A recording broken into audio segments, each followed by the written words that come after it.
আমাদের ইশতেহারের পূর্বেই 7টা হ্যাঁ এবং 7টা না আছে, কারণ আমাদের 24টা সংস্কার এখানে আছে। 24টা সংস্কারের পয়েন্টে একটু সাব পয়েন্ট আছে। 7টা হ্যাঁ হচ্ছে: প্রথম হ্যাঁ, শিক্ষা ও গবেষণার সুষ্ঠু পরিবেশ। দ্বিতীয়, আবাসন সংকট নিরসন। তৃতীয়, মানসম্মত খাবার নিশ্চিতকরণ। চতুর্থ, নিরাপদ ক্যাম্পাস। পঞ্চম, তথ্যসেবা ও ডিজিটালাইজেশন। ষষ্ঠ, সকল স্টেকদের মাঝে সুসম্পর্ক বৃদ্ধি। সপ্তম, সুচিকিৎসা নিশ্চিতকরণ। আর 7টা না: 50 টাকা হল ফি। দ্বিতীয়, হল দখল ও সিট বাণিজ্য। তৃতীয়, ট্যাগিং ও ফ্রেমিংয়ের রাজনীতি। চতুর্থ, স্লাট শেমিং, সাইবার বুলিং, শারীরিক নির্যাতন। পঞ্চম, ধর্মবিদ্বেষ। ষষ্ঠ, মাদক ও ছিনতাই।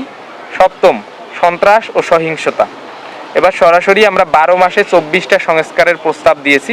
মোনালিসা হেভি ফ্লো 15 পিস প্যাকেটের সাথে 8 পিসের একটি প্যাকেট একদম ফ্রি। সেই 12 মাসে আমরা 24টা সংস্কার করতে চাই। প্রথম সংস্কার জুলাইয়ের আকাঙ্ক্ষা বাস্তবায়ন। দ্বিতীয়, মানসম্মত খাবারের নিশ্চয়তা। তৃতীয়, অনাবাসিক শিক্ষার্থীদের অধিকার সংরক্ষণ। চতুর্থ, শিক্ষা ও গবেষণায় গুরুত্বারোপ। পঞ্চম, লাইব্রেরি ও রিডিং রুম সম্প্রসারণ ও সংস্কার। সপ্তম, প্রশাসনিক কার্যক্রম ডিজিটালাইজেশন। 7 নম্বর হচ্ছে শিক্ষা কারিকুলাম আন্তর্জাতিকীকরণ। চিকিৎসা কেন্দ্রের আধুনিকীকরণ। 9, নিরবিচ্ছিন্ন বিদ্যুৎ ও ইন্টারনেট সেবা। 10, নিরাপদ ক্যাম্পাস। 11, পরিবহন ব্যবস্থা সহজীকরণ। 12, নারী শিক্ষার্থীদের অধিকার ও নিরাপত্তা। 13, টিচার্স ইভ্যালুয়েশন। 14, তথ্য সেবা নিশ্চিতকরণ। 15, অন ক্যাম্পাস জব। 16, পূর্ণাঙ্গ টিএসসিসি বাস্তবায়ন। 17, বিশেষ চাহিদা সম্পন্ন শিক্ষার্থীদের অধিকার রক্ষা। 18, ক্ষুদ্র নৃগোষ্ঠী ও অন্যান্য ধর্মাবলম্বীদের অধিকার রক্ষা। 19, সংস্কৃতির বৈচিত্র্যায়ন।